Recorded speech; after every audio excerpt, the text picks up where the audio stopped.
Boys and girls, ladies and gents, welcome to another episode of Clutch Conversations. It's your boy Mike. We are back at you on a Thursday night, but we're not live tonight. This is a pre-recorded episode, so just keep that in mind as you put in your comments. We're not gonna be able to pull the comments up to the screen because it is pre-recorded, but that don't mean we're not gonna have a good time, because we're gonna have a good ass time because this is a dope episode. We got the homie Shane from Small Town Xotics in the house tonight. But first and foremost, let's do some housekeeping.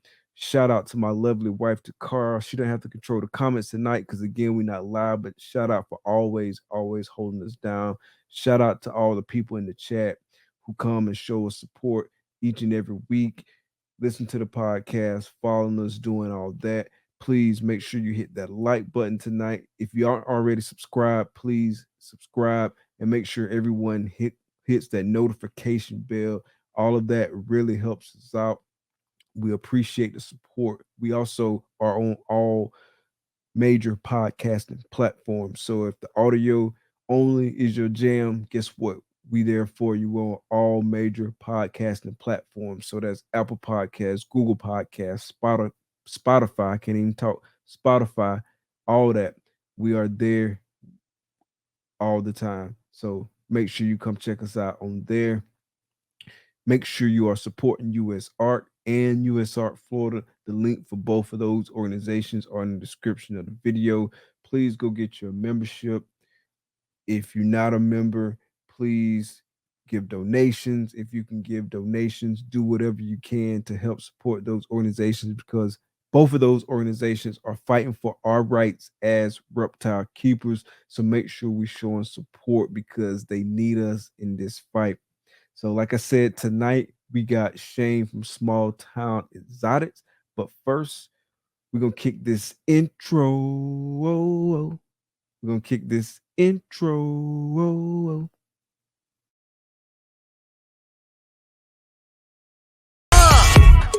Baby, won't you listen to me? I got that flavor, I know you're dying to feed. I ain't no dancer, just got some hip in my feet. Now throw your hands up.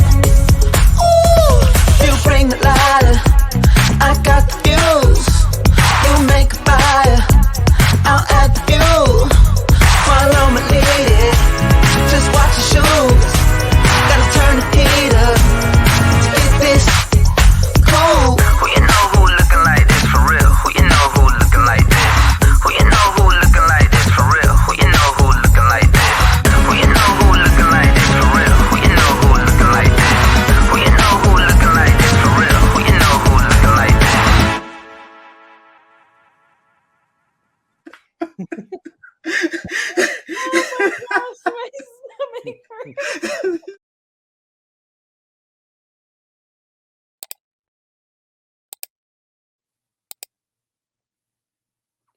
Episode 55, Small Town Xotics.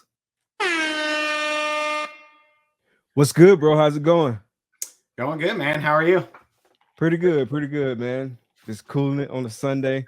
Had a whole bunch of stuff to do earlier, but now chilling. You're ready to have some fun. How about you? Yeah, I'm ready to have some fun today? too. I'm ready to have some fun too. Did Sunday stuff, went out to eat and all that stuff, and reptile chores are every Sunday too, so all that's taken care of. And yeah, man, it's been a good day. Weather's good. Can't complain. Okay, you went out to eat with the family? Yeah. So how many kids you got? Altogether, we got 8 kids, but Okay. they're all older and out except for 2. There's 2 younger ones that live with us, and then I have a high school daughter that lives in California still. So Okay. Yeah, man, we actually got right into it, but real quick, for somebody who might be coming through who might have been living under a rock for the last few years. Introduce yourself and give us a bit about your background. Hi, my name's Shane Kelly. I run Small Town Exotics. We breed ball pythons. Our main deal is ball pythons, and we do dabble in hognose, leopard geckos.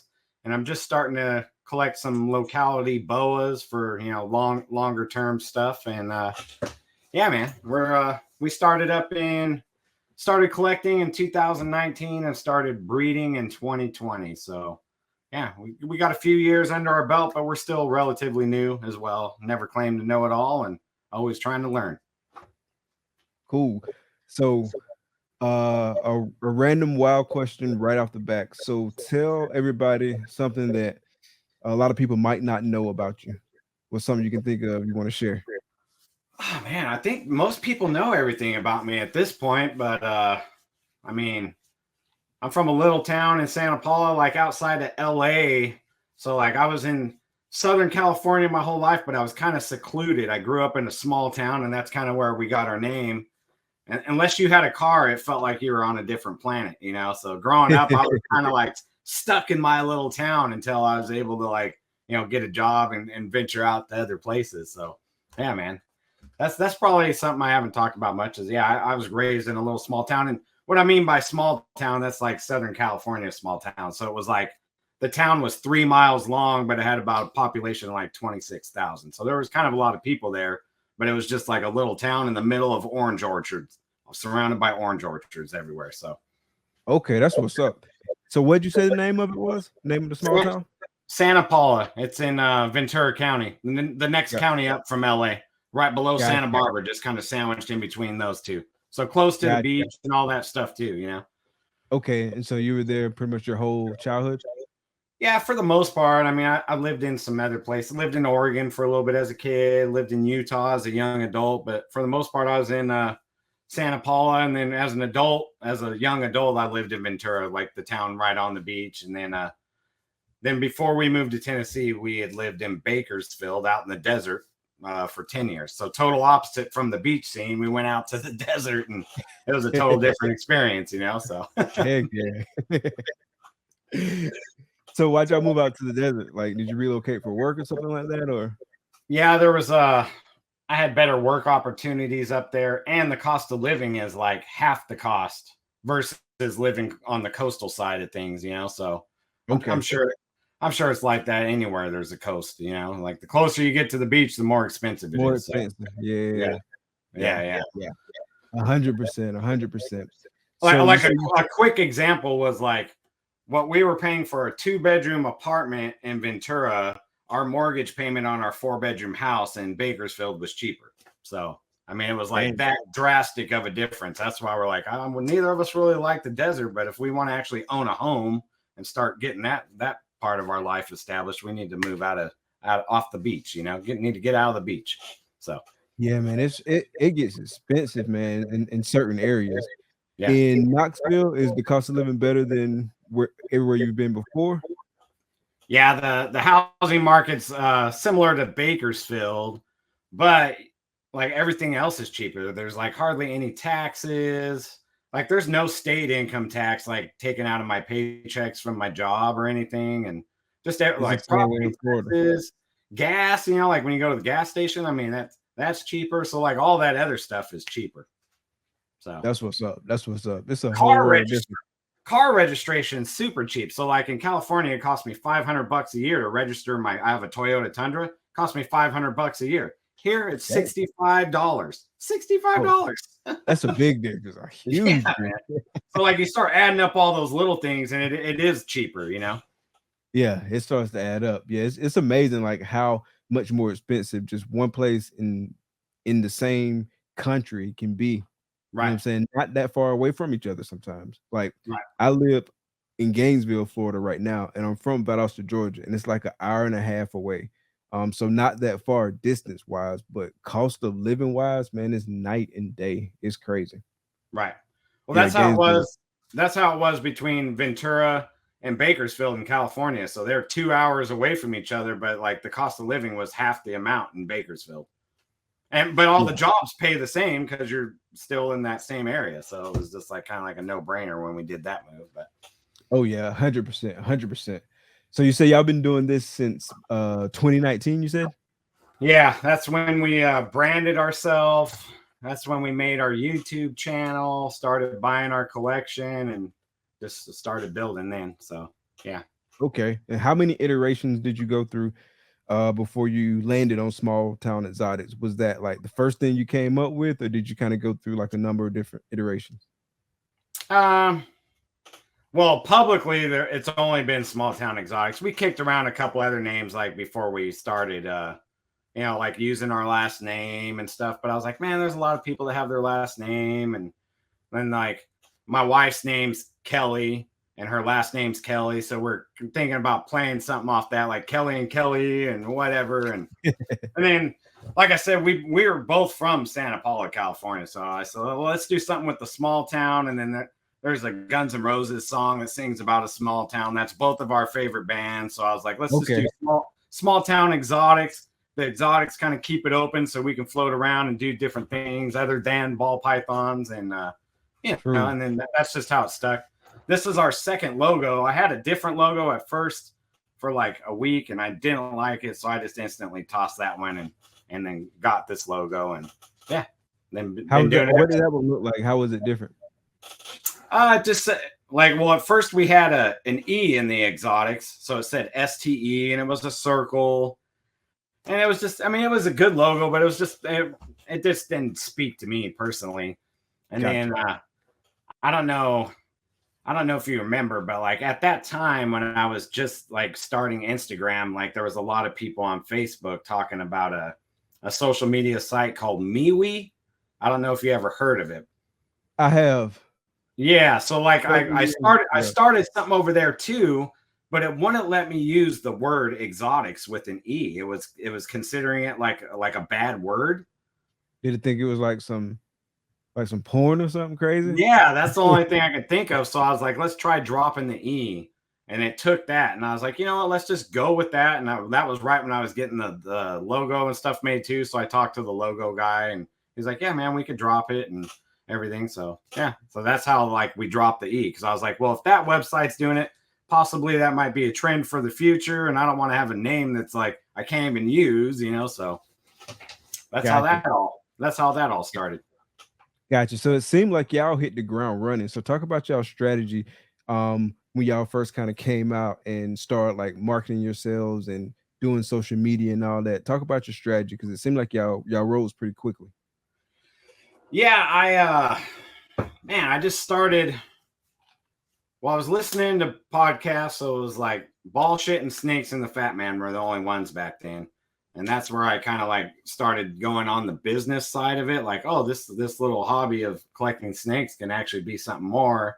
My kids turned me on to YouTube, so then I started finding all the popular YouTube channels at the time, and I seen Miguel from Always Evolving Pythons, and then I looked up his morph market, and I'm like, dang, he's like an hour and a half away from me. So I just went and bought some snakes off him. And like Chris from Dead Mouse, you don't see him around too much anymore, but I just like started buying from the well-known people that were in a drivable distance from me. And every single one of them, I would just talk to them. And they're like, Miguel was a big influence on, like, he's like, start a YouTube channel and get your name out there that way. That way, when you're producing snakes, people actually buy from you because they know who you are. And I was like, well, shouldn't I wait till I'm actually breeding? He's like, no, start it now. It's like, it's not like an overnight success. So I owe that part to Miguel, man. I mean, big shout out to Miguel on that. Yeah. So I did exactly what he said. And then I just started taking off and branching out and collaborating. Like back then, that like COVID hit like March of 2020 or something. So then that was like, I used that to my benefit. I started dropping 2 videos a week, collaborating with anyone and everyone. And then I seen a lot of gains too. I was in this group called the 4 Horsemen, and shout out to those guys, man. So there's Predator BP from England. Okay. And he ended up having the biggest ball python channel in England. He has since like quit and got out and everything. But there's Richard Predator BP from England. My boy Ron from BBM, he's in Puerto Rico, and then a guy named Rob from Malaysia, and then me from the United States. So there was a four of us. International, yeah. Yeah. So we're like a global little collaboration. And then like behind the scenes, there was never no squabbles because we were never in direct competition with each other. We weren't even in the same countries, you know. So it was a pretty cool thing. And that started branching out. And then yeah, man, I just kept reaching out to people, and like Billy, Brian Cusco just like started just branching out. Jimmy Cruz from Freedom Breeder. I went and did Freedom Breeders tours. Like I just stayed every weekend that I was off, man. I was like traveling to go buy snakes and shoot videos with people, and it just all worked. I got lucky. I put in a lot of work, but there was a lot of luck involved there too, you know. So Gotcha. So talk about your approach. Like you were new in the game. A lot of these people, I'm assuming you didn't know. So talk about your approach of building those relationships, making contact with folks, setting up these collaborations, and then also speak to some of your favorite ones that you did early on that you can remember back on. all right. I mean, the best way to knock on anyone's door is by buying a snake or buying something that they have. I mean, let's just be honest with it, you know. So all these people, I would buy something from them and then just request to meet them in person instead of having it shipped. And then, you know, then once you're face to face with somebody, you know, you get to know them and shake hands and all that stuff. And then it always branched out from there for me. Like I said, there was luck involved too. And I hit it off with a lot of people in the beginning. My favorite ones, me and Miguel did a couple at his house, and he's a great guy, man. Like behind the scenes, he's a great guy. You know, he's not just like cool on camera. He's just a great guy, and always helpful. I mean, that was probably my favorite one in the beginning to do any kind of collaboration with or any kind of business at all, you know.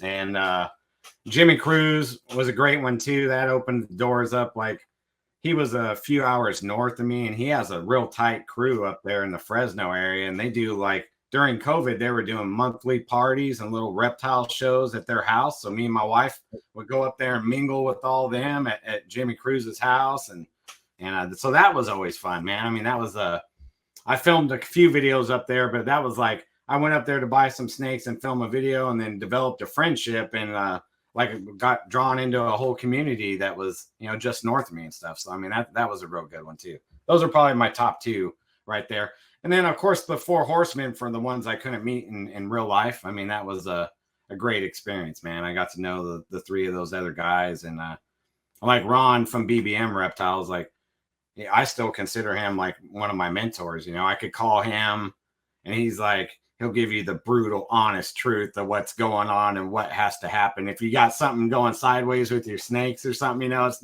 no sugarcoating. You know, he'll tell you like, man, this one might have to be euthanized or what, you know. And I appreciate those kind of people, you know. I mean, it's not all sunshines and rainbows and unicorns, you know. So right, yeah, 100%. So speak to some other mentors that you had early in the game and kind of like your learning approach and how you got yourself up to speed with the ball python game. Well, my attitude in life, not just with reptiles, is like I kind of look at everyone like a mentor at all experience levels. I mean, you can learn from everyone. So I always 100%. Take that, you know, I always take that approach with everything. And like Jimmy Cruz was a good mentor. He helped me ID and he taught me how to sex snakes. Miguel has always been a good mentor, like YouTube wise and helping me ID stuff in the beginning. Ron from BBM. Oh man, I know I'm going to forget some people and they're going to be mad at me too. You know, Chris from Dead Mouse helped me out a lot in the beginning. Billy from Mutation Creation. I mean, he's always a good source too. Man, I don't know. Rob, his name's Royal Balls, the guy in Malaysia. That guy's like, he was a scientist in real life. So he's this nice. He looks at everything from a scientific point of view. So that was always, I mean, he's still a good guy for me to bounce ideas off of and stuff, you know. And nice. And I so mean, if you like, go ahead. I said like I looked at everyone like a mentor though. Even the people that came in after me. I mean, you can learn something from them too, you know. I mean, there's always ideas. Just be open to all the ideas, you know. Yeah, 100%. I agree, man. I'm the same way. Like I feel like you can learn something from anybody, right? Like you can even learn somebody who just like learn something from somebody who just like constantly messing up. in the same field that you both like work in. You can learn something from them just by seeing what they do and learning, don't do this way, you know what I mean? Or don't do this, you know what I mean? Or seeing how they react to something they mess up and get better. I mean, it's just so many ways that you can learn things from people. So you should never like close your mind and say, hey, I've been doing this for X amount of years, and this person has only been doing it for Y amount of years. And so I can't learn anything from them. You can learn stuff from everybody, you know what I'm saying? And it's so many Oh yeah. different moving pieces to this whole thing, you know what I'm saying? Because you legitimately you operate in a business where you're breeding like living animals, and so like there's so many factors. There's all the biological factors, there's all the husbandry factors, there's all the business part of it with the advertising, the social media, the thinking through costs, how you operate in taxes. And so you can't be a subject matter expert in all those spaces, and so you're gonna have to learn about a lot of those spaces that you have to operate in from people and from resources, so you can learn stuff from everybody. I'm a Oh firm yeah, believer in that.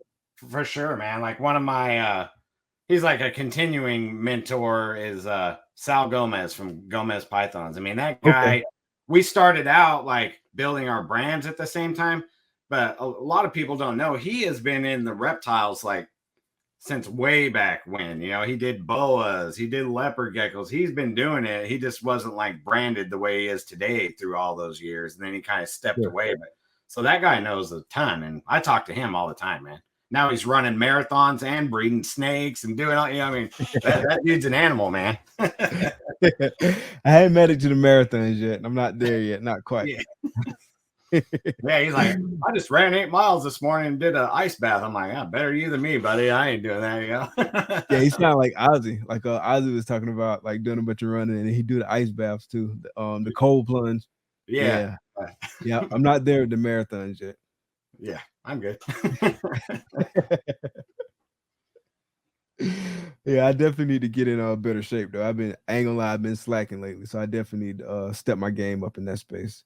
I remember one of the first, it might not have been the first collaboration I saw you do, but I remember seeing you do something with Precious Pythons. I think it was a video where you came through and you like ultrasounded a bunch of her snakes, and like she was like super excited, super excited. I thought that was pretty cool. Yeah, I was traveling for work and I ended up outside of Indianapolis. So I went down there and Precious and Ryan's from 3-1 South Exotics, those two. I filmed with both of them and hung out with them while I was working up there on the weekends, you know, and they're both great people. True, true. Yeah. Yeah, I thought it was a pretty cool video. And just to Yeah. see like the natural excitement too, like that was pretty cool. So when you first got in, talk about some of the projects you were investing in. What was your mindset when you were getting into your projects? Like, did you start off with the high end stuff? I remember you said you bought something from Miguel, so that was probably some heat. So, what was your mindset when you was first starting out with the projects? Well, I mean, I think everyone goes through it. At first, I bought like a couple pets, and then when I decided to start taking it like more serious, I started dropping more money. But I definitely wasn't buying like, you know, ultra high end. I was like, you know, in that middle range. And something Miguel taught me too, which, you know, he learned from Justin was there was a general attitude back then, like, oh, just have any kind of females and just get one powerful male. And Miguel was like, no, you want powerful females. So then when you get like a cutting edge male that's only a het, you have good visual females to put them to. And then like you're really ahead of the game that way and stuff. So that's something Miguel taught me in the beginning. And I took that to heart. I was like, I was putting more money in my females than other people were recommending I do.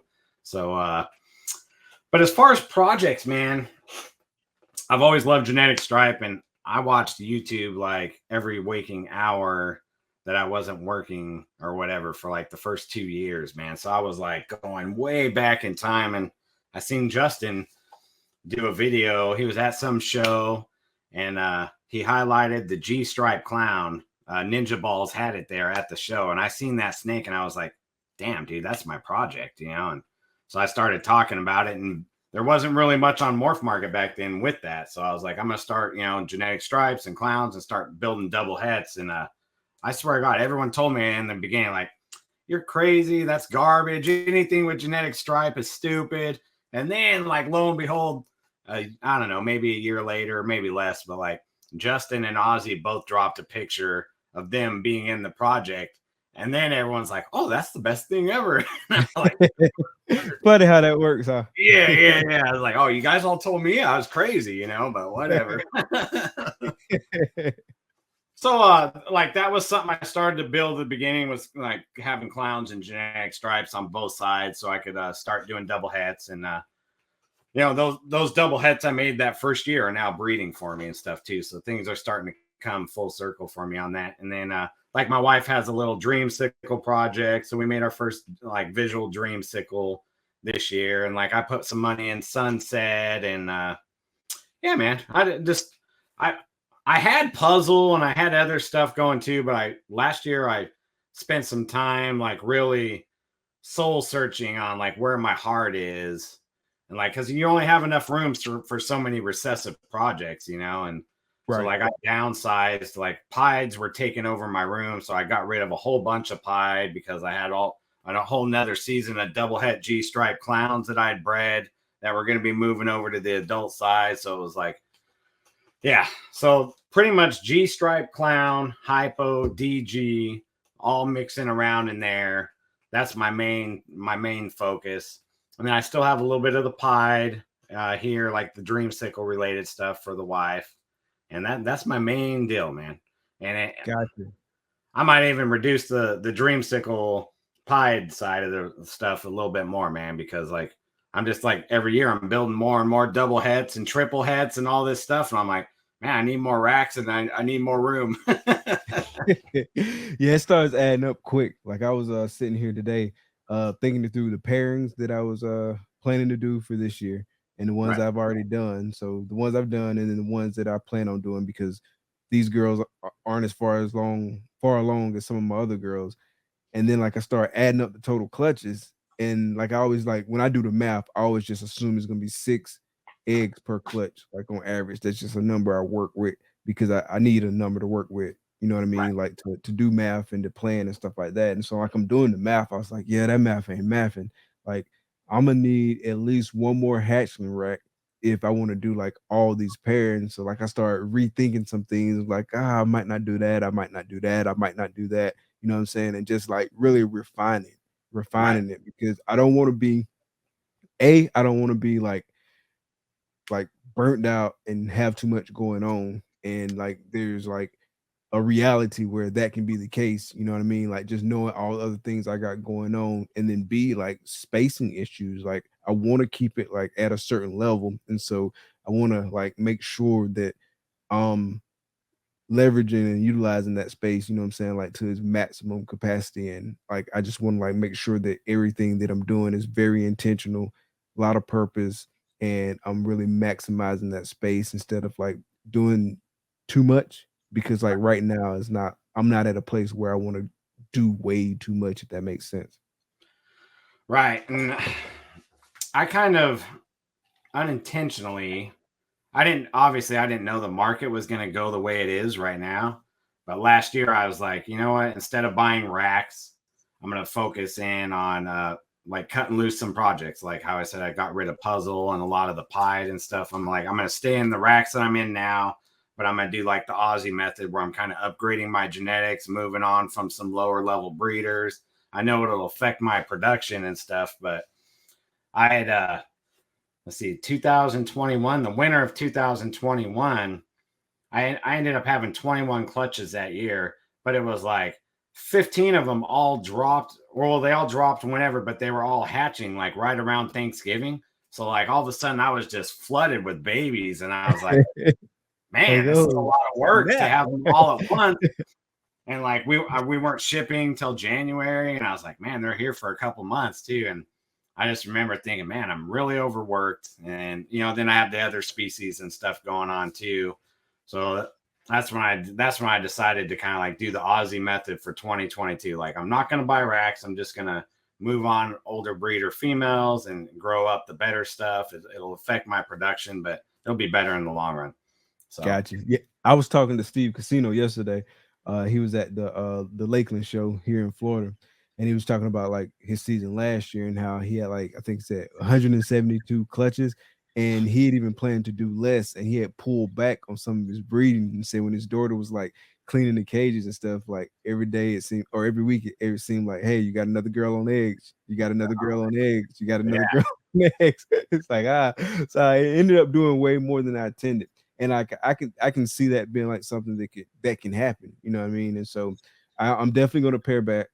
Uh, I am going to increase rack space, but I need that rack space. But I'm still going to like reduce some of what I'm going to do, because the added rack space that I need is kind of like the rack space that I need for the level I want to be at. And so like this year, most of my purchases gonna be like purchasing equipment, right? So like I need a rodent rack. So I want to get that, and I want to get something like nice that I can have for like the long haul.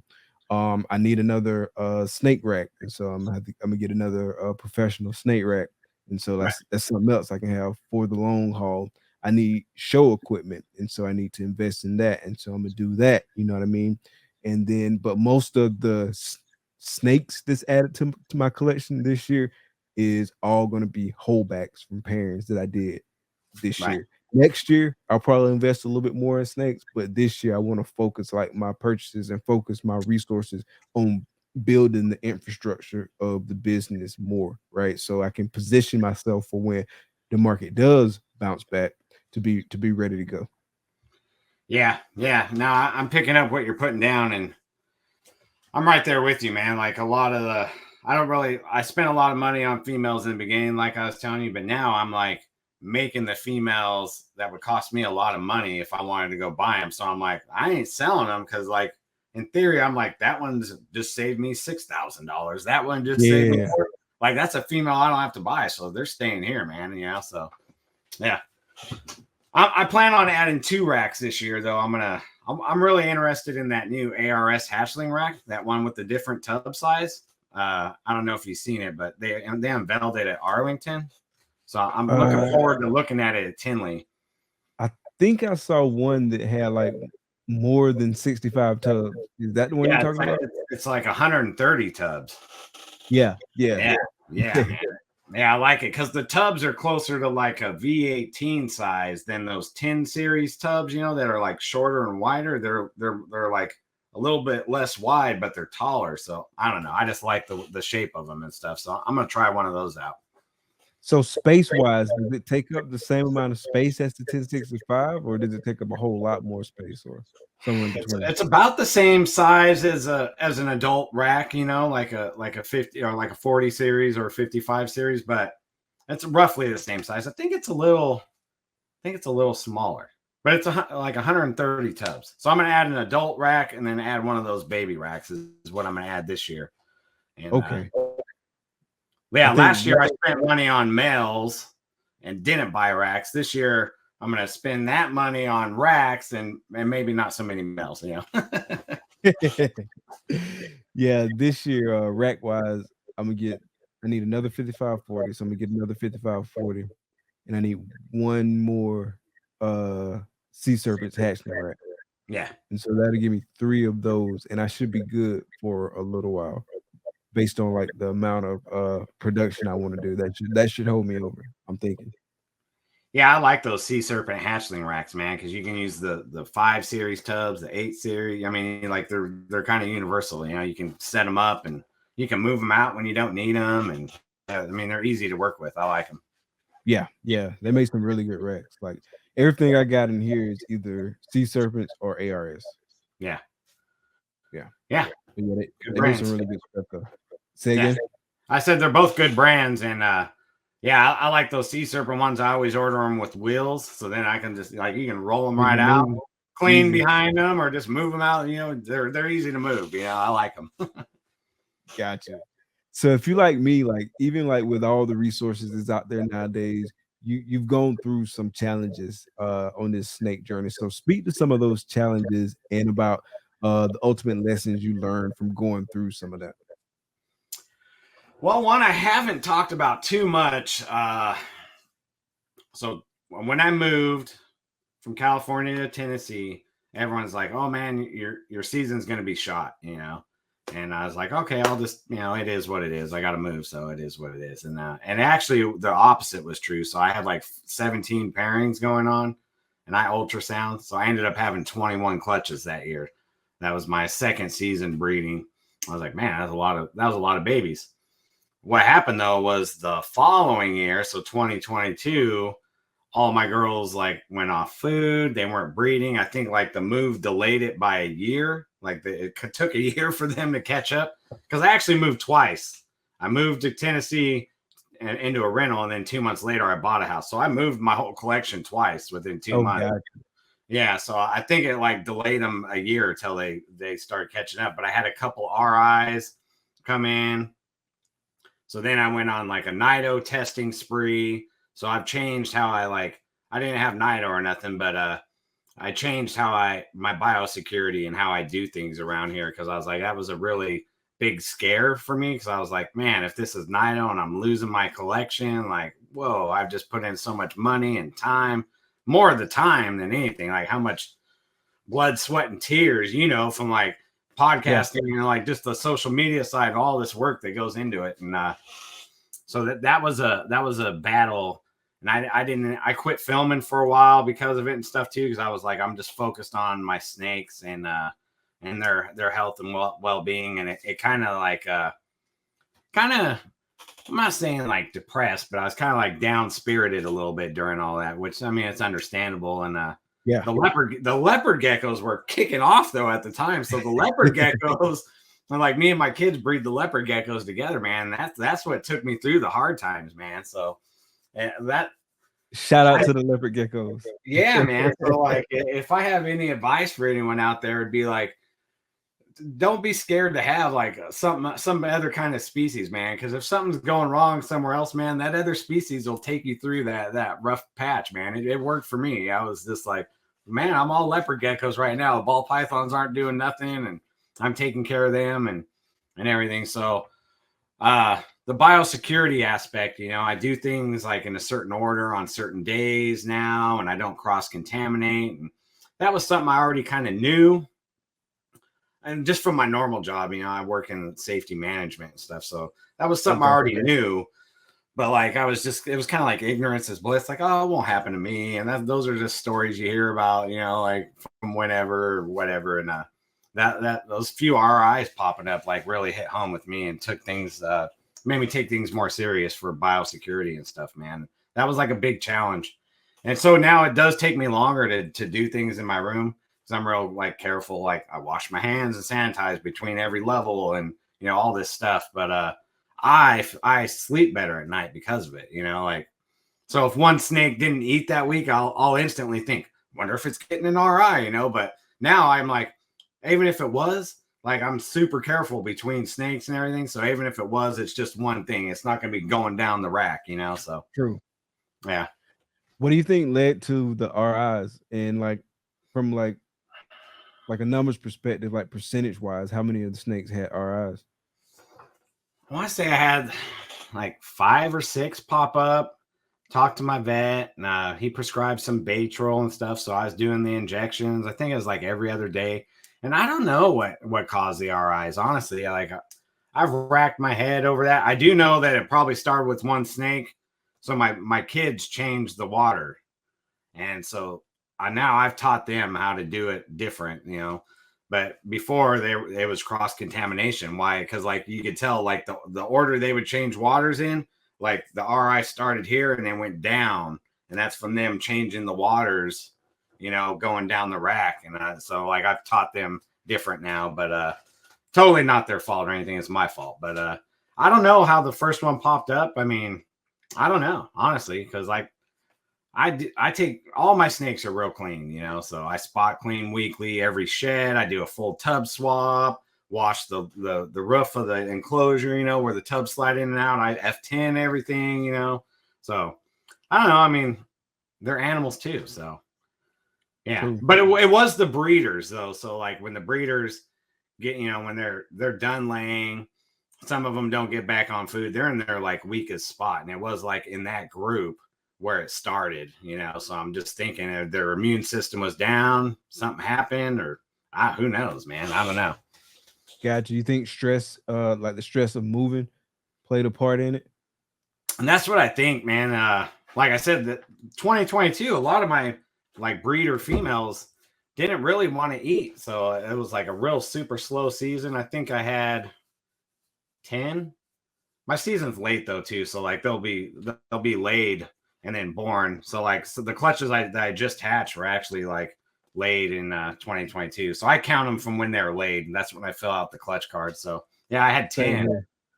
Yeah, so I had 10, which was like the year before I had 21. So it was like it cut my production in half. Like, and so then I had those RIs that had popped up. I'm treating them, but like I'm super paranoid, or I like kind of like a germaphobe or whatever. So I'm thinking like, man, is every girl that's not eating like sick and just not showing signs yet? And that's when I was like, man, I'm doing nido tests and stuff now, and all. So man, I spent probably close to $2,000 on nido testing, and just man. Did you nido test every animal in the collection? Did you just like strategically choose certain animals to test? How'd you go about that? I did it in order, so I did it in groups of like 20 at a time because I use RAL. Shout out to RAL. So it's $25 a test from them, and then you pay for your own shipping to get it there. So I was like, well, if I'm going to pay $30 to ship this thing, I might as well squeeze 20 of these swab things in there. So I was using them, but I started out with breeder males because they're the ones that see all the females, and then breeder females, and then I just worked my way back in age. And then hatchlings, in theory, shouldn't have it. So I just tested the adult side of the room. That's something I did too, is like the adults are all on one side, all my hatchlings are on the other side, since I don't have multiple rooms at this point. So like when I do stuff with adults, that's like adult day. I don't even look at the hatchlings when I'm messing with adults, just in case someone is sick over there. I don't just happen to track it over there and stuff, So Gotcha. Yeah. That's a good practice, a real good practice. Yeah, man. And like looking towards the future, when I bought this house, I'm zoned where I can put another building on my property and stuff. So I'm going to put a building in the backyard, and then all the whole breeding operation will be out there. And then the room I'm in now will just be hatchlings only. So when they're laid, I'll bring them up here, incubate them in this room, and then they'll stay here. So they won't ever have seen the adults. So if something did pop up over there, there's no chance the hatchlings will have it, Gotcha. Yeah, that makes perfect sense. I know I've heard a lot of people talk about they do it that way, like they keep the hatchlings like just completely separate from Yeah. everybody. Yeah. I'm not there yet, but that makes perfect sense. Like right now, we got a hatchling rack. It is on the other side, but it's not that huge of a room. But we are doing like sanitizing in between touching the different animals. And so like that's one of the things that we do, like from a biosecurity perspective, is just like sanitize and wash our hands frequently while we're cleaning and stuff like that. Right. I never like use the same tools in one room that I will use in another room. So that's another thing I do. That way, if there's like some kind of issue that can travel, you know what I'm saying, by being on like a tool, like some tongs or something like that, at least is isolated to one room, because we do got reptiles in other rooms. And so like those rooms have their own tools for that room, and they don't leave that room and come into the other room, and vice versa. Like tools in this room don't leave this room and go to another room. So that's one of the things we do. And then obviously like quarantining and things like that. Do you test new animals coming into your collection, or do you just do like a standard quarantine, like keep them separated from the rest of the collection for a certain amount of time? Yeah, I do test animals as I do intake. I don't really buy too many animals now, but I just like over the past 2 or 3 weeks, I have picked up 3 boas. So I was waiting on the third one. So like tomorrow, I'm gonna swab those 3 boas and send them in for a Boyd panel all at once. And yeah, so I do test on intake when they're coming from somewhere else. So then the babies that I have bought will have been tested that are on the baby side of the room. But other than that, I'm not testing the babies I made here. So yeah, it's kind of where I'm at.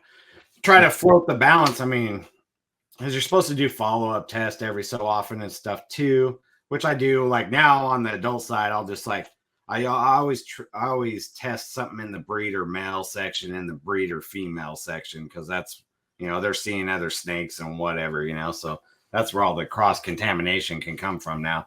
So I'll just randomly, I'm testing the 3 boas tomorrow, and I picked out a male and a female from the ball python side just to throw in the box and send off to you. So just as part of like a random checkup, Gotcha. So now you're doing more shows now, right? Yeah, I never really had any intentions on doing shows until I moved to Tennessee, and I vended with a buddy of mine, Great Balls of Fryer, Moose. And he didn't have enough animals to fill his display, and he was vending in Knoxville. So I was like, hey, man, just come to the show and bring some animals. We'll fill up my display and hang out with me. So I did it, and I really liked it. And then my boys really liked it. And like I said, they were making leopard geckos at the time. So I was like, hey, guys, if you guys want to vend as small town exotics, we can do that, and we can sell your leopard geckos while I sell snakes, and you guys can make a little bit of money. I can make a little bit of money. And so it's like a little family affair, so yeah, that's what's up. And so that's actually a good segue into the show. So let's kind of stick with the biosecurity theme before we do a deep dive into the shows. But what is your biosecurity process around like the animals that you bring to shows, and talk about that a little bit? All right. So, well, I look at biosecurity too as like the mite control too. So before the hatchlings leave this facility and go to a show, I treat them with Frontline. And I don't know if you've ever used Frontline, but if you look at an animal and it's kind of shiny, you can kind of see it on there, man. I treat them with Frontline. So when I go to the show, ain't no mite's going to crawl over and get on my snakes, But then when I'm at the show, it's real hard, man. Like I don't go hold anyone else's animals while I'm there. And then you'll have those people that just want to come up and hold all your animals, and they're probably not buying. And I'm that guy that says no, on that, unless they seem like they're really going to buy or something, like they're really interested in that one animal. They come back like 5 times looking at that same animal, I'm going to let them hold it. And then when I bring them home, I have those sea serpent racks on wheels, and they go onto a different side of the room over there, and they're just like in their own rack. So those babies aren't mixed up with my holdback babies. They're in different racks. They're all still in the same room, but like I said, there's I have a certain order I do. Like babies have their own day for feeding and cleaning, and I start with my holdbacks that have never been anywhere, start with them, and then work my way over to the snakes that have been to shows. And then after I'm done, like doing whatever I'm doing that day, feeding, cleaning, whatever, then I wash up and I leave. And then whatever, I don't touch the other side of the room, the adult room either after that. So Gotcha. Yeah, I did a ride along yesterday with Adam from Proper Rules. Yeah. And he did something. He's like, so he didn't really let people hold like his animals that were for sale, but he did have an animal that was like designated for holding, and it was primarily like geared towards the kids. So he had that one animal, and so like when the kid would walk up, say, "Hey, can I hold your animal? Can I hold your animal?" Then he had that snake that he let them hold, and like so they can hold it, they can take pictures with it, they can touch it and stuff like that. But even before he allowed them to touch the animal, he made everyone use hand sanitizer. But yeah, like people run from like booth to booth to booth to booth to booth and hold animals, just trying to hold as many animals as they can. And so like if there's something like lurking and like mites or something like that, they can just run around and they can say, "Hey, you get mites, you get mites, you get mites, you get mites." Because like I saw that same group of kids, nothing against those kids, they're just being kids. But I saw that same group of kids like go to like 3 or 4 different booths trying to hold people's animals. Right. And I when I vended Nashville, I had that problem, and I was like the second row in. So I know by the time they got to me, they've already held animals, and stuff. I'm sure somebody had said yes at that point, so I would just explain to the parents, like, hey, I don't really allow handling of the animals unless you're interested in buying a particular animal. There's communicable diseases and parasites that these things can carry and pass along to each other. And once I explained it to them, they were like, "Oh, well, we didn't know that." And yeah, I totally understand. They were receptive to it. So I hate having to go through that whole spiel, but I mean, I'm not just saying no to what you mean, I mean, I'm saying no, just like keep my animals safe, you know. Right. And they should respect that. Have you had anyone on the opposite side of the spectrum that was like still kind of like, even after you explained it to them and broke it down to them, they were still kind of offended? No, luckily, no. I did Good. have Good. a we took some leopard geckos to a show, and the lady got huffy and puffy. So like they were breeder quality leopard geckos that hadn't sold yet. So I sold them off as pets. 0 genetics listed, you know, all the lines and stuff that are associated with them.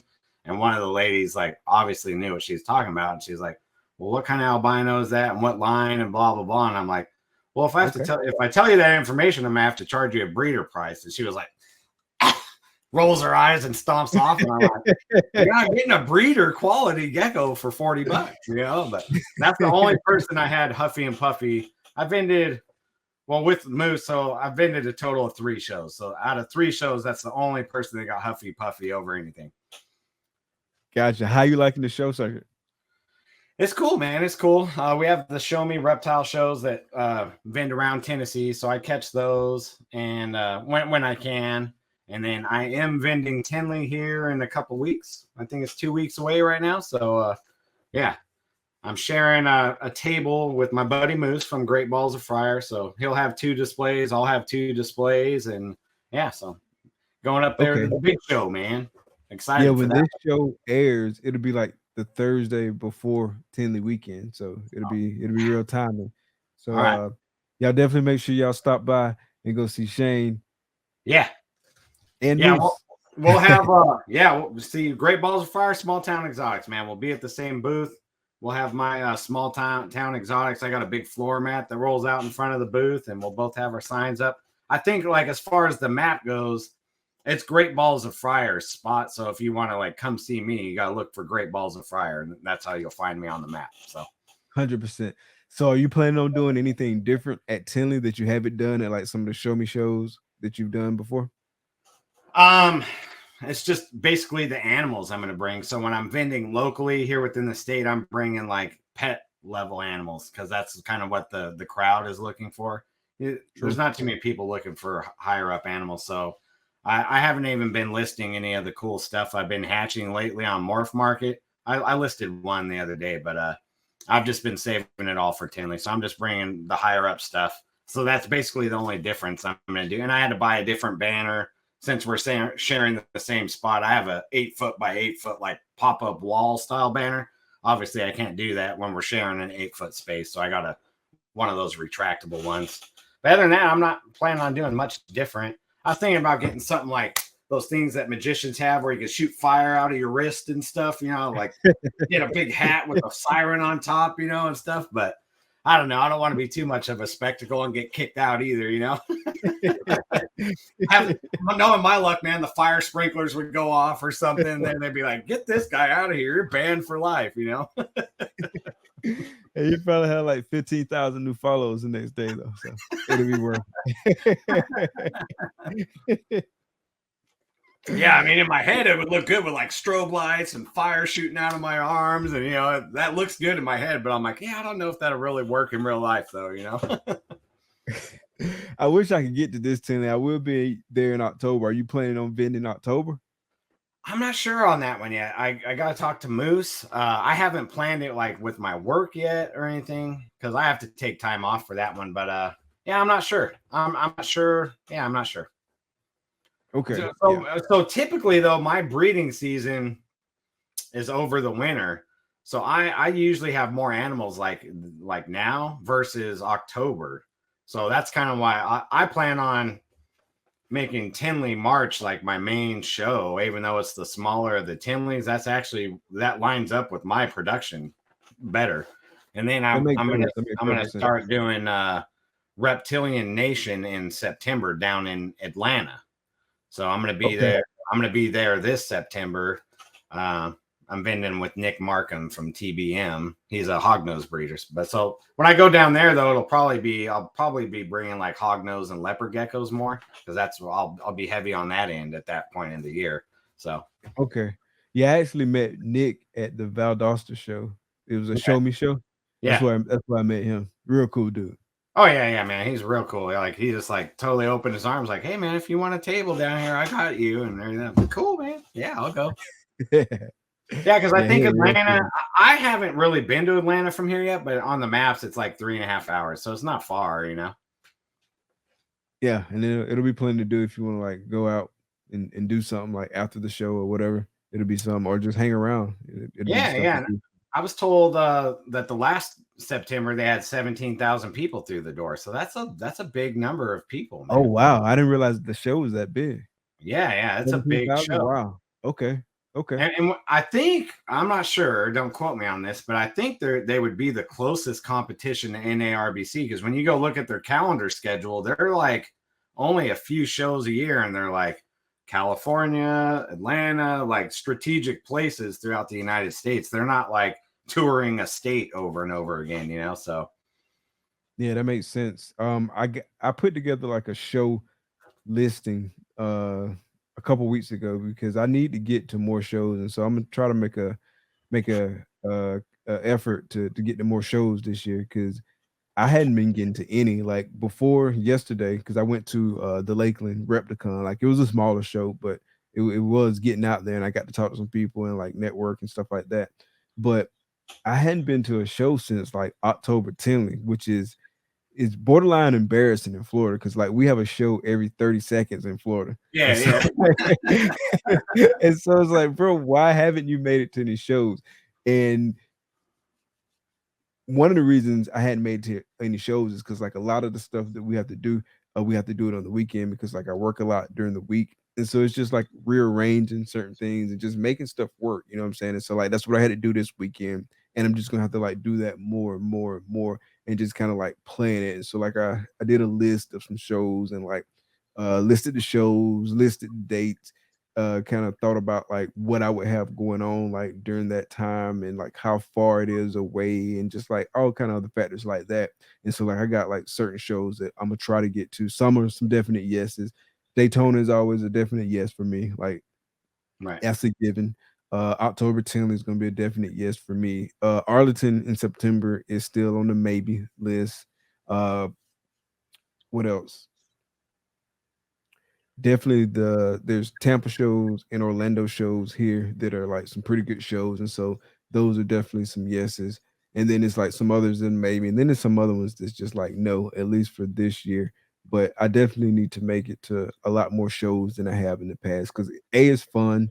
It's a good chance to hang out with people, see people in person.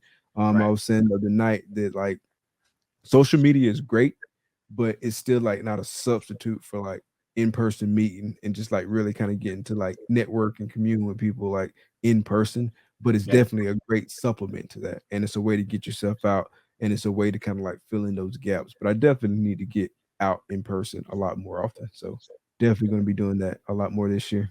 Yeah, I totally agree with that, man. Like before COVID hit, I just went to the show, the Super Show, the first time they went back to Anaheim.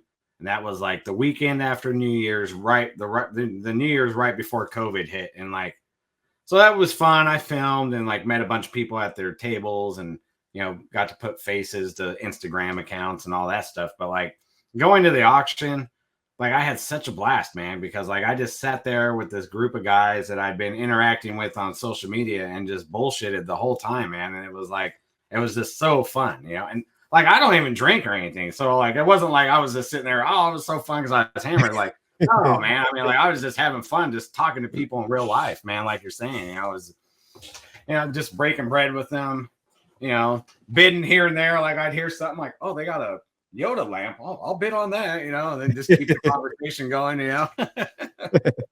Have you won anything at an auction? Not on the live part. I won some at that one on the silent auction side, like some t-shirts and stuff. But like, Okay. man, I was like bidding up on this. There was a gift certificate from one breeder, and then there was a lamp, a Yoda from Star Wars lamp. But man, I mean, they started getting up there high, and like once you get over $1,000, I'm just like, man, I don't know, man. Like, I'll let it go. Yeah, Because at that time, I wasn't producing any animals yet, so like all that money was like my family money, you know. So I'm like, I don't know, I just can't justify it. now that I make snake money, I could, that's more like monopoly money. I'll be like, well, I'll suffer some other way. Like I can't buy a snake or whatever, but it It's is going to a good cause though. yeah, it's going to a good cause now. Yeah. So we talk about sales. This is actually a good segue into that and kind of like how sales have been for you, and do you see any of that changing right now, and like what are your plans? So speak to that a little bit. Yeah, as far as sales go, I did see a lull. During the COVID times, even into 2022, like everything just flew off the shelf. I would just make a YouTube video and there would be messages for most of the snakes. And then whatever I didn't sell off of YouTube or Instagram directly, I just put on Morph Market and they would sell.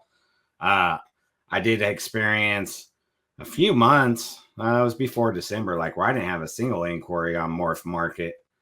And then they started picking back up again. Me personally, like the hog nose flew off the shelf still. Okay. So that species is still going. That's a tricky one to work with though, because you can't ship them to every state. So I'm still learning. A funny little side story is like, I have this one animal. I sold it 3 times. The third time, this third time it's actually getting shipped out. But the first 2, because I'm not used to dealing with them, like somebody hits me up on Morph Market, like, yeah, animal for sale, yeah, whatever. And then like, oh, what's your email? I'll send you an invoice. Send them an invoice. I'm like, all right, where am I shipping it to? And they're like, Missouri. I'm like, dude, I can't ship a hognose to Missouri. Refund. Then I did it again the second time with the same animal because I'm so used to ball pythons. Like I don't have to worry about it, So then the third, so I refunded that second person who lived in Missouri as well. And then the third time I'm like, where do you live? And then she's like, Oregon. And I'm like, all right, let's do the transaction. I can ship it to you, So that's a good species to work with. The sales are great there. Like I said, there's I think it's like 5 states though that you can't ship them to. So that's the downside of that species. And yeah, I didn't realize that. The ball pythons though, I've definitely seen a trend going for higher end. So like it's the higher end stuff that I produce that's not getting to Morph Market. I'm just selling them off Instagram and stuff, So that's the trend. So it's only like the serious people right now that I noticed buying. Like I have sold some like lower level pet animals, whatever you want to call them, but definitely not like it was a year or 2 before, So for like the lower end pet quality animals, are you seeing most of those sales at the shows, or are you still seeing some of that online? A little bit online, a couple at the shows. Man, I got some that like I'm gonna have to upgrade their tubs, so I'm probably just gonna wholesale them out because like I just don't want to mess with them.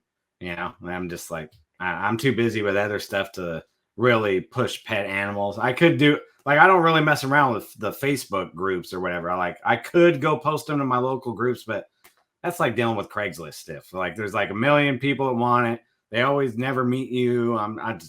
I'll wholesale it. I don't care. Yeah, that Facebook market is hard. Like I think you hit the nail on the head when you said it's like Craigslist, because it is a lot of like similarities on the Facebook market. Like they'll message you and be like, yeah, I'm very interested, but then they want like 13 pictures, like one where you're doing a headstand. Yeah. With the on your, and then you get past even when you get past all that, they're like, okay, I'll meet you on this day at this time. There's always a last minute, oh, I can't meet you today, it's gonna have to be next week, and blah blah. I'm like, I totally rearranged my weekend plans to meet you, but okay, I'll just wholesale it. So yeah, it's always like some creative story too. Like, man, I was gonna meet you, but then Thanos did the snap and like snapped away half my family, and so like now I can't meet you. Like,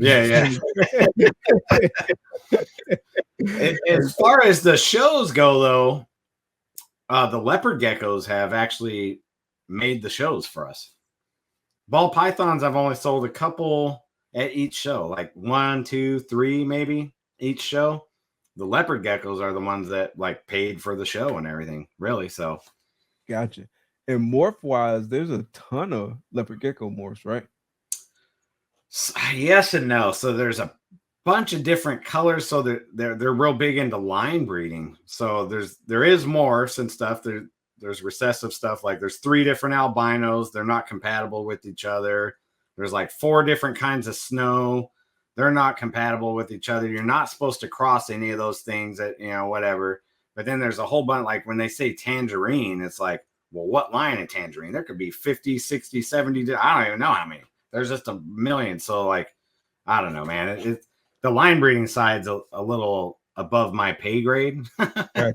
I don't understand the whole history and stuff with it yet. I mean, I understand how it works, but there's guys in there that know like which lines will enhance each other and which lines will actually take away if you breed them together. Like they'll cancel each other out and stuff too. So, I mean, that part's a little tricky. So I just kind of stay in my lane with what I got.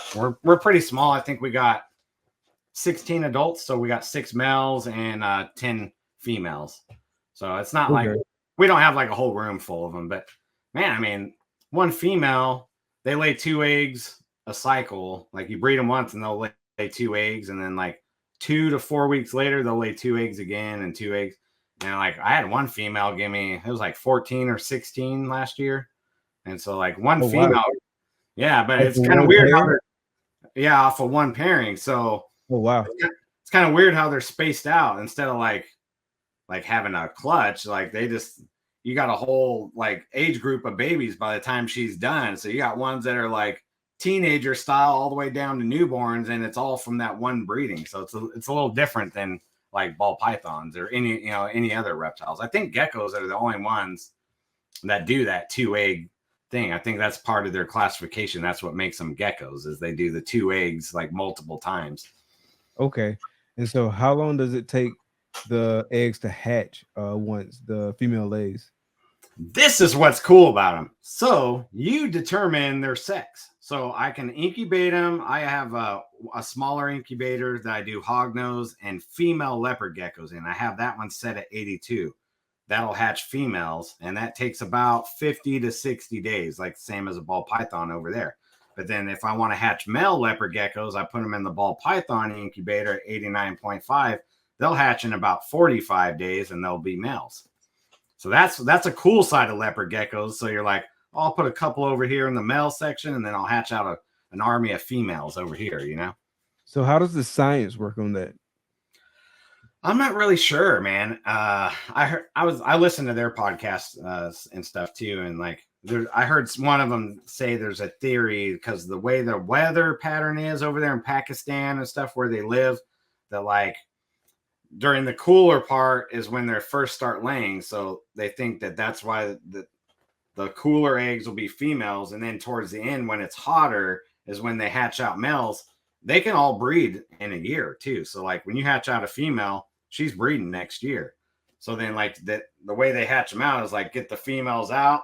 By the time it gets hot, she's laid a couple male eggs. And then when next year they're all grown up, that male can run back to all the females. Like a theory of how they evolved that way, but who knows if it's true or not. But okay. And so is it similar to ball pythons where you can put like one male to like 4 or 5 plus females? It's the same thing? Yeah, I'm not really sure what the limit is on it. Since I'm pretty small, I have my like males go to, I think one male went to 4 females last year, but yeah, it wasn't a big deal. I mean, yeah, I'm not really sure what the limit is on that. Like how far could you stretch a male? I'm not sure.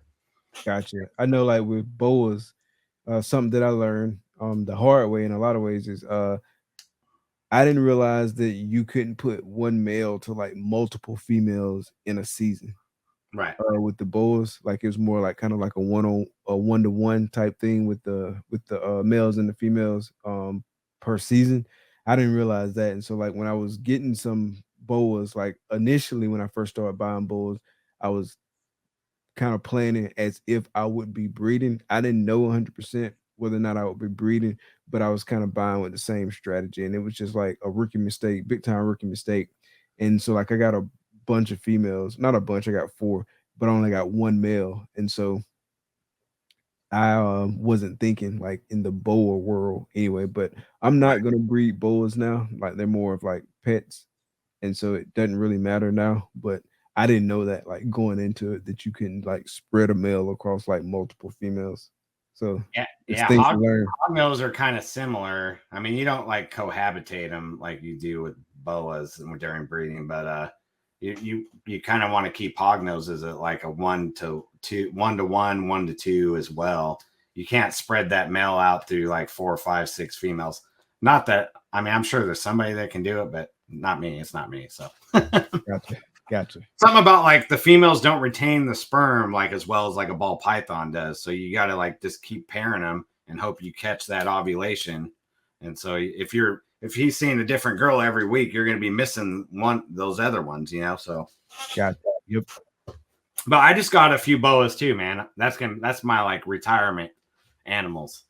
I got some locality boas, so just grow them slow and just keep them around. I love boas, so. What locality?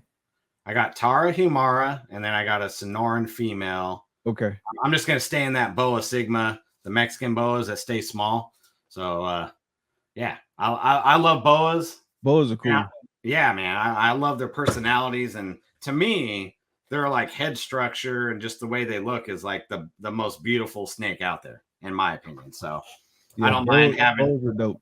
Oh yeah, man. I mean, they're sweet. They're like boas and berms were my first love in the reptile world, like late 90s, early 2000s. So now that I know that there's these smaller species of boas, I'm like, man, I'll get some of those and just keep them around and let them chill, since they don't get like 9, 10, 12 foot, you know, big old monsters. They just stay small.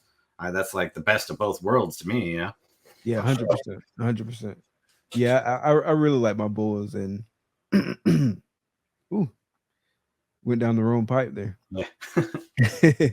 But yeah, I really like my boas. I got one that like she's just so derpy, and like she the one I hang out with like the most. Like just out of all of them, just because of how like derpy she is. Like it's just crazy. Like just Yeah.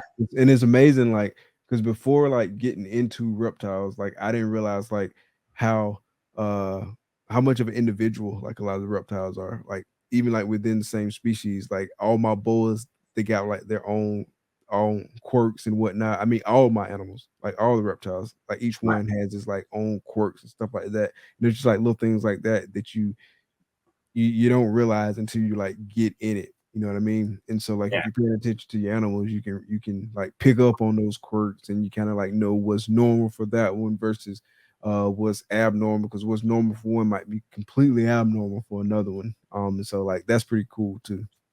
Right. And even like the Tara Humaras, I got big shout out to Chris Shelley from BNS. I got him from him, but okay.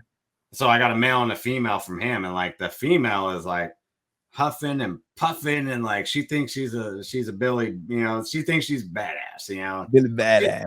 Yeah, and the boy's just like, he comes out and he's just like totally chilling. They're siblings and everything, same species, same locality, siblings, and like total opposite personalities, you know. Yeah, she's like out gaping, hissing and all that shit. He just comes out and he just wants to cruise around, you know. Man, Chris knows a ton about a lot of different reptile species. Yeah. Chad and I were joking in the chat. Well, Chad was in the chat, but it was during Thursday's show, and he was saying, man, I'm realizing that I'm just a ball python guy, and like Chris is really a reptile guy. But yeah, I feel him on that. Chris knows a ton about a lot of different species, so it's just amazing just to like hear how much he knows and just listen to him like drop knowledge about different species and different experiences with different animals. So it's pretty dope. Yeah, he's a great guy to deal with too. And you got, that was a good interview you did with him too. I listened to it too. I listened to all the audio versions and everything. Appreciate it. My busy life or whatever. But yeah, like the audio version, man. Yeah, that was a good episode. That was a good episode. Appreciate it, man. Yeah. I like putting the audio version out there just because it gives folks a different option, because everyone don't necessarily want to look at it on YouTube, or everyone, like when YouTube, if you don't got like YouTube Premium, it closes down on you, and so it's like just easier just to have the audio version out there, and you might reach some people that you might not have otherwise reached. So definitely appreciate you tuning in to the audio version of the podcast.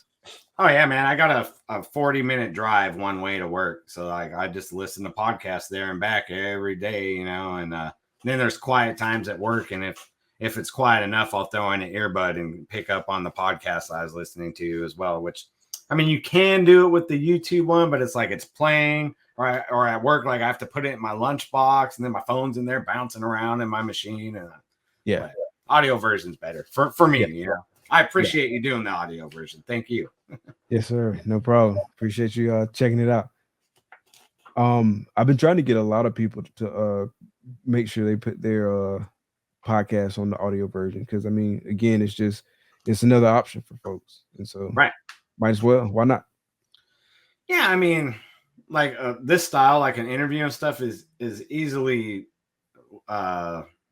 you can comprehend it with the audio version. Like if you're like showing off snakes or something like that, yeah, you need a video with it. But like this, you know, the YouTube version of us like interacting is cool, and then the audio version doesn't take much away from it if you're driving or whatever too. So Yeah. yeah, 100%. And I try to conduct the interview like as if, and let me I'll probably edit that part out, but anyway, I try to conduct the interview like it's gonna be on the audio version, right? And so like I try not to do like way too much, just like you have to watch it to understand what's going on, because Right. I want to cater to those folks too, and I want them to be able to enjoy the episode too. And so like it's hard sometimes, because like a lot of times I just want to like have folks show their snakes, and so sometimes I do like, hey, show that, but I try to conduct it in like a way that's going to cater to someone who's watching on YouTube, as well as cater to someone who's listening to the audio version. Otherwise, like it's kind of like I feel like it's shortchanging the person who listened to it on the audio. It's like, oh man, I would listen to this, but they're doing so many things that I have to be watching the video that it doesn't make sense for me to listen to it. And I realize people's time is valuable, and so I want to honor that in the best way possible.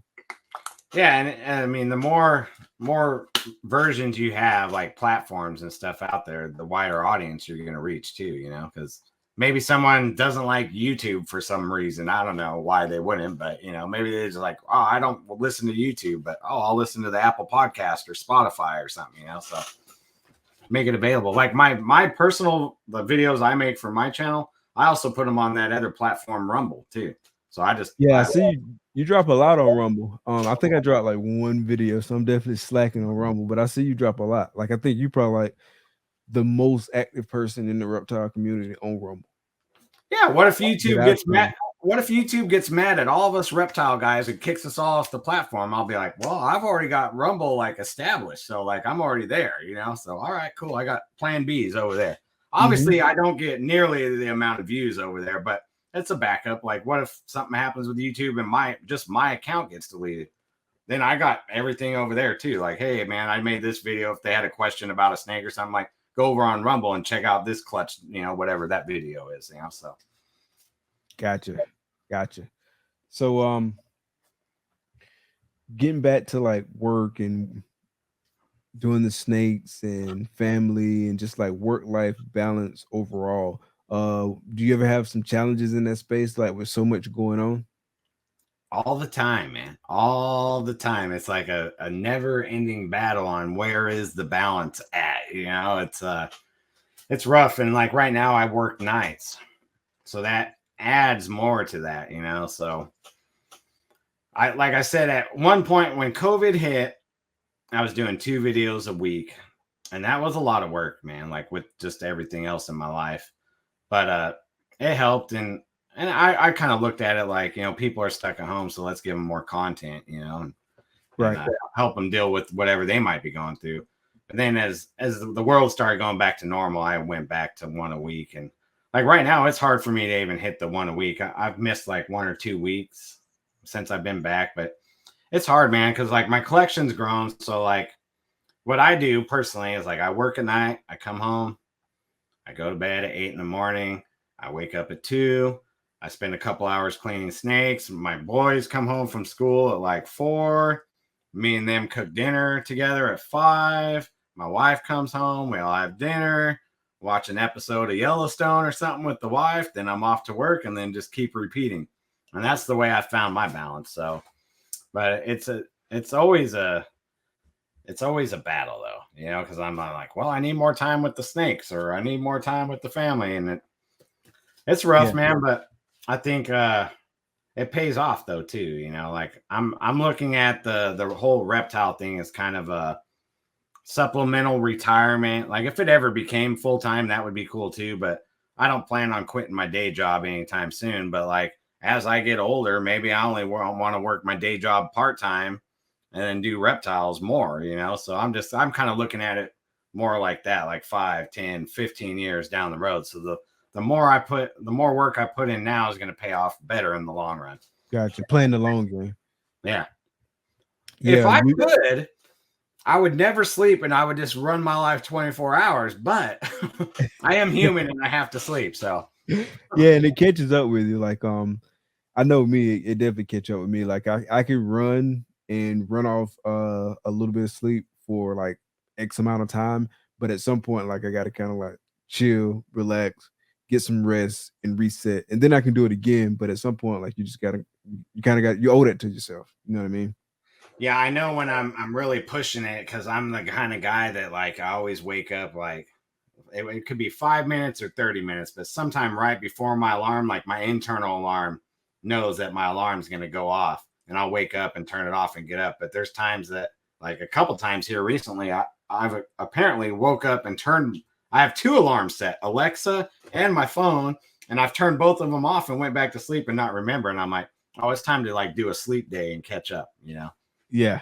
So I now that I'm older, I pay attention to my body like that, but you know. Yeah, I've had those days where my alarm went off and I just didn't feel like getting up. And so like I hit snooze like a couple of times.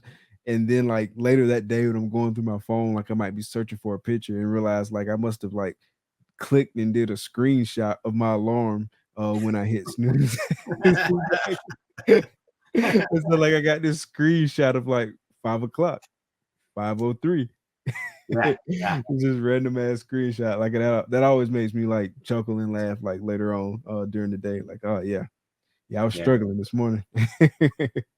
And then another way I do balance too is like I kind of told you how me and the boys do leopard geckos together. So then like on Sundays, we come in here and do all the waters, do the leopard geckos. And then my boys vend the shows with me.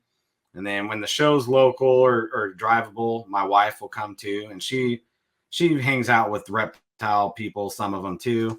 Even though my wife's kind of like a reptile person, but kind of not, you know, she kind of floats in and out. So, yeah. So if I can combine everything, then that really helps, you know, because then I'm taking care of the reptile business and doing family stuff at the same time. So, Gotcha. So, if you weren't doing reptiles, what would you be doing like with your free time? Like, would you be pursuing like some other kind of like business venture, or would you just like strictly be hanging out with family or something else? that's a hard question, honestly. I mean, I'm not really sure.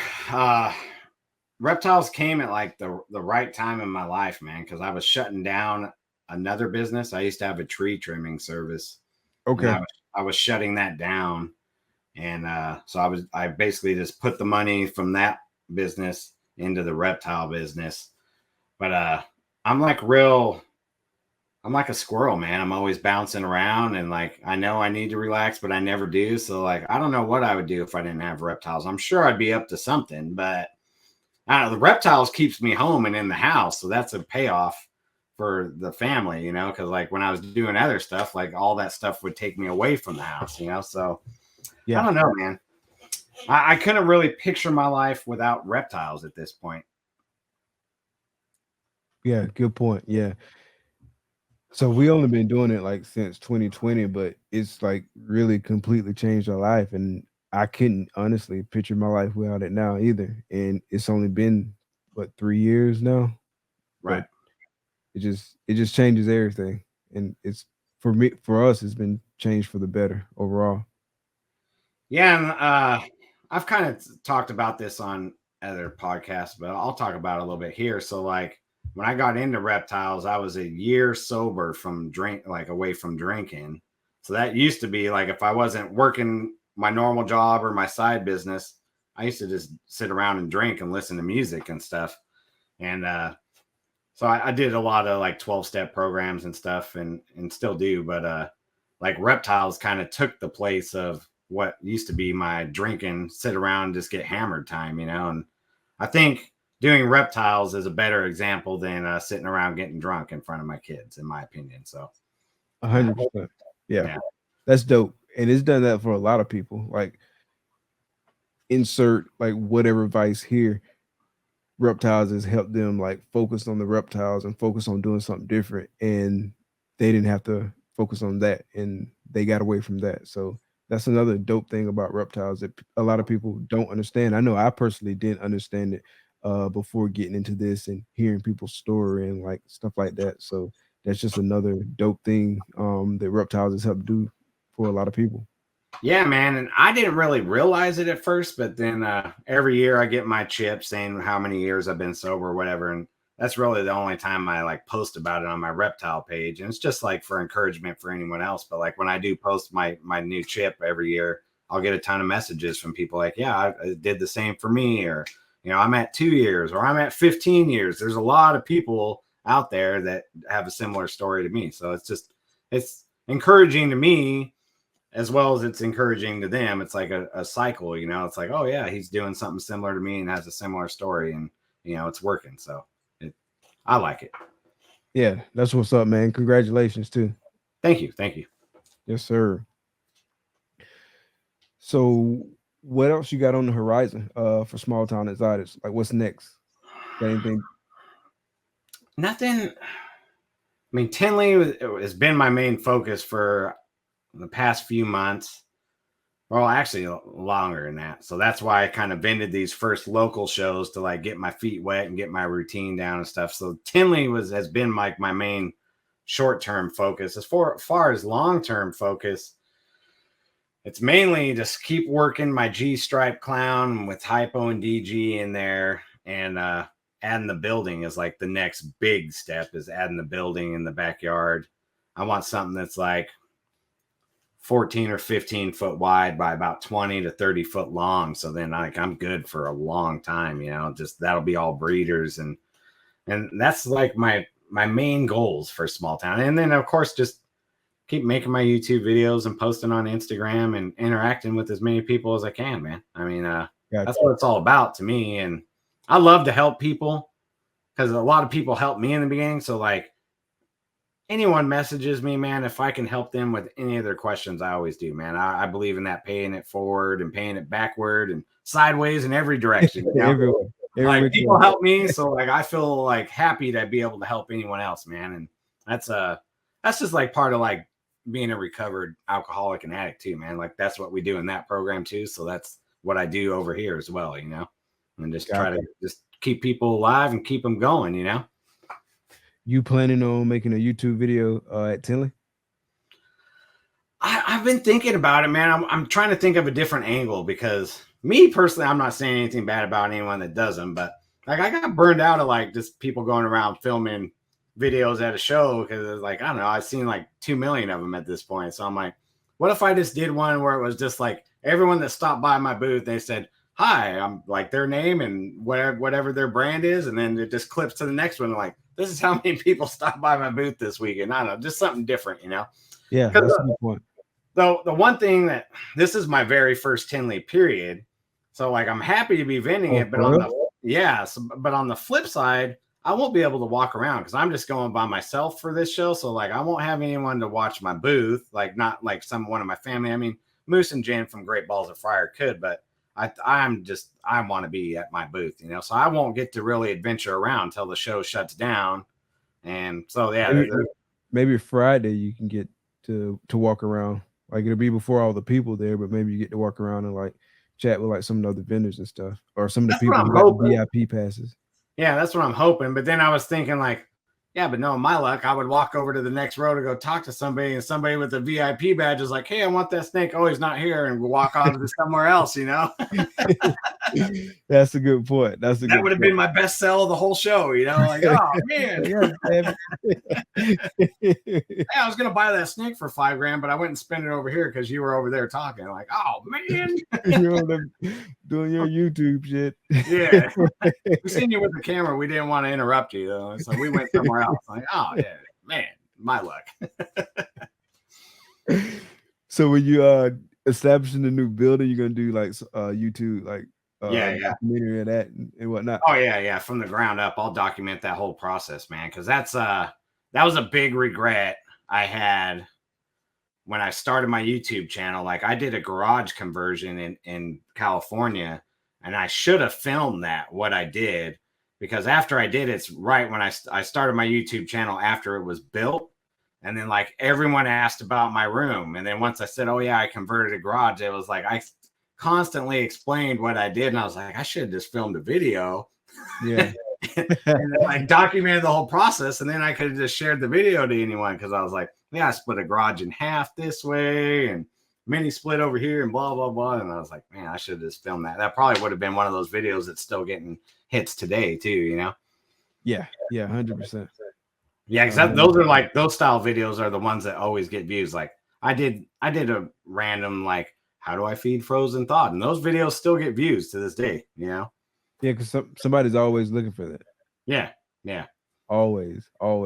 So are those the types of videos that you find getting the most views, generally speaking? Yeah. But those are the videos I kind of chose to step away from. So when I was collaborating with the Four Horsemen, I was also learning YouTube at the same time. And I learned what I was comfortable doing, you know? Like I'm sure you dealt with it with podcasting too. Like when you first start out, you're learning the ropes and you don't kind of know what you're doing. And then you finally eventually find your style and hone in on it. And I figured after a while, like there's guys like Rob and Rich that do these like how-to videos and genetic explanations. Those guys do it way better than me. So I'll just stay in my lane over here with, oh, look what I got here, and this is what I'm hatching, and I like to bounce all over anyway. So that's just kind of what, I don't know. I just learned my own little style that way, and those guys helped me out the whole way too. So yeah, and like with me, like you hit the nail on the head. Like when I first started out, like I kind of had like a general idea of like some stuff I wanted to do, but like a lot of stuff, like you don't know until you like go through it and like you see what works, you see what doesn't work. I'm still learning stuff every day. Still getting used to certain stuff. Like for example, when I started out, I was the only person doing the show. Like, and what I mean by that is like I was controlling like the comments because I usually do it live. I was controlling the banners and stuff like that. And right. so then my wife Takara, she started helping, and so that made things so much easier. So now when I do stuff and she's not doing it, I don't even think about doing it. Perfect example. Like I didn't even have any of the banners running through like this whole show, and I just thought about that. And so it's like you get out of like the habit of doing like certain things, and I don't even think about it. So I'm gonna start the banner now. The audio folks, y'all don't even got to worry about it because y'all don't see the banner. But the video folks, my bad, I don't have banners going. But like little things like that, you learn, and so I learned like that was like so much easier. It was like to have someone helping, and that made it to where I could focus more on the conversation and just be more cognizant of like what was going on. And so I felt like that made things like flow smoother. The style of thumbnails, the style of the flyers, just like little things like that, things you want to talk about, just all of that. Like it's a ongoing learning experience, but you hit the nail on the head. Like you go through it and you start figuring out your style, and then you just start honing in on that.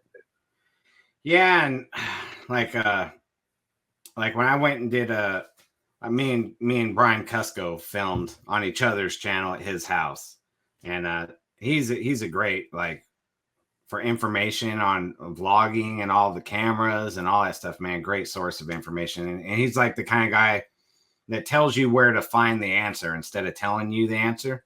So like he sent me down all these little rabbit holes that I went down, and through that process though, I finally came to this conclusion. It's like, well, what am I, man? Am I a YouTube vlogger or am I a reptile breeder? Because like I need to make a decision here. And I was like, I'm a reptile breeder that happens to have a YouTube channel, not the other way around. Because like I was like, oh, I need all this. I need drones. I need all this stuff. I'm like, no, I don't. I'm not even comfortable doing that kind of stuff anyways, man. Like I don't need the latest, greatest camera, man. I just do this bounce around, cut, jump, edit style, and that's me.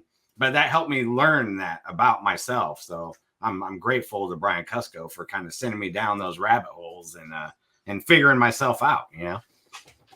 Gotcha. Yeah, like that's one thing I ask myself, like, too. Not the exact same question, but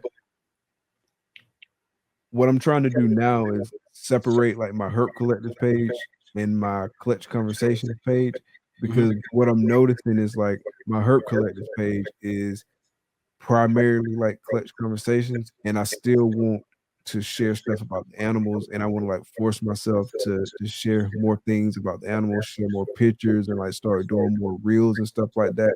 So what I ultimately want to do is have the two separated, right? And so on the Herp Collectors page, it's going to be like more of the snake stuff, more of the reptile show stuff, reels and stuff like that, that are like focus on the snakes, focus on the reptiles, but then the Clutch Conversations, that'll be stuff that's focused on the show.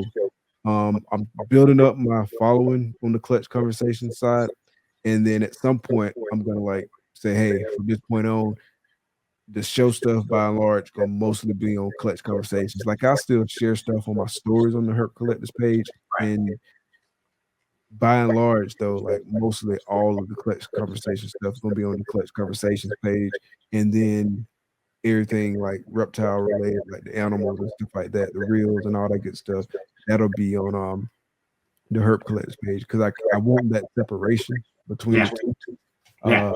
Otherwise, I feel like there's not like a good balance. If that makes sense. No, it totally makes sense, because if somebody does go to your page, they'll be looking at it and it'll be like a reel of an animal, and then something to do with the podcast, and then the animal, and they're like, well, what is this page about again? Like, I'm confused. Exactly. Like, what does this guy do? Yeah. I'm like you though, like I don't share like I hate to say like throwaway stuff, but I do a lot of that other stuff like with my YouTube channel just on my stories. And then like my IG like page is all about my animals. So I kind of separate it that way, but my main focus is my animals, not my YouTube. So that's how I kind of, but on Facebook, I share stuff to the Small Town Exotics page, links and whatever. But yeah, I don't share my YouTube channel to my IG unless it's in the stories. Is how I separate it. That makes sense. That made perfect sense. And I should share more pictures of like the snakes and stuff before I had the YouTube channel and the show. And now I've like kind of gotten like comfortable just like putting more Clutch Conversation stuff on my Herp Collectors page. So I'm definitely gonna like separate the two for sure. Yeah, it makes sense, man. I think that's a good way to go. Cool. All right, bro. So I got some random questions for you before we let you get out of here and enjoy the rest of your night. And so the first one is, if you could live anywhere in the world, anywhere, where would that place be and why? Honestly, man, I would say probably Alaska. I just like that frontier style. That's just, I don't know. That's just like in my genes or something. I've always been like, my wife called me a mountain man, even though we're from California. I've just always been like, I'd rather be up in a mountain somewhere than anywhere else, So I just think Alaska would be the best for me. It would suck breeding snakes up there and shipping them out, but Alaska I would say Alaska. Yeah, the cold would get me. And I ain't probably in my whole life, I've probably seen 4 inches of snow total. Probably my whole life. Yeah. Yeah. Because places that I visit that it snows a lot, I'm never like visiting during that time when it's snowing. Like I've been in places like Chicago, for example. I've been there like November. It wasn't really snowing, but it was like cold as hell when I was there. Like the wind was blowing, it like just basically blew right through everything. Like it was crazy. But I've never seen a whole bunch of snow. I do want to see a whole bunch of snow. I don't want to live where it snows a lot all the time, but I do want to see it though. Yeah. So that's on my bucket list. But to date, I haven't seen a whole lot. Yeah, I've been around it off and on my whole life, and like I wouldn't want to live in it too much, but like when the snow is thawed out in Alaska, man, like just from what I see of it, it just looks like the most beautiful place on earth to me. Oh, nice. Yeah, that's what's up. Yeah. And so the next one is, if you had $10 million to invest, how would you invest it?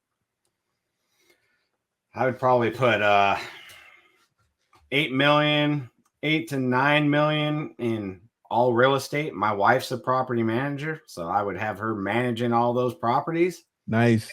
And that would be our job after that. We would just do all of our money through that. And then I would put $1 million or $2 million into the snake business. Nice. That's what's up.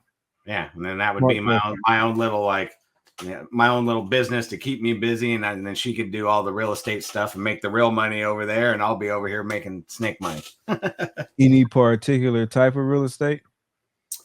I don't know. I would kind of ask her, but I would definitely want some single family homes and some apartment complexes. That's Okay.